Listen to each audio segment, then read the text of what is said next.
စာအုပ်ထဲကစာကို9စက္ကန့်အတွင်း copy လုပ်နိုင်တယ်ဆိုတာသိလား9စက္ကန့်အင်္ဂလိပ်လိုကြီးလည်းရတယ်နော်မြန်မာလိုကြီးလည်းရတယ်ဘာဒီအသုံးဝင်လဲပြောရင်တော့လက်နဲ့ကူးရေးရမလို့ဘူးတိုင်ပင်ရိုက်ရမလို့ဘူးဒါပေမဲ့အလွယ်တကူ select test လုပ်ပြီး copy လုပ်လိုက်ရုံနဲ့ဒီစာလေးတွေကကိုယ့်ရဲ့ဖုန်းနဲ့ tablet ထဲမှာရောက်လာမှာဖြစ်ပါတယ်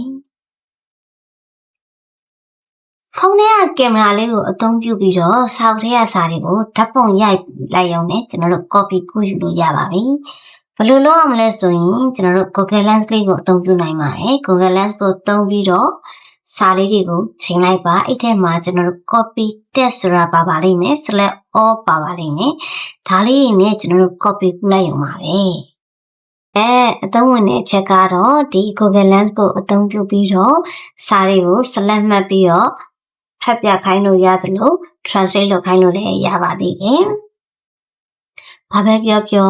ကိုတကယ်လိုအပ်တဲ့စာလေးတွေရှိရဆိုရင်စာတွေရိုက်ရမယ့်အချိန်ကြီးနေသွားတာပေါ့နော်။ဒါကြောင့် Google Lens ကိုလည်းဖုန်းထဲမှာ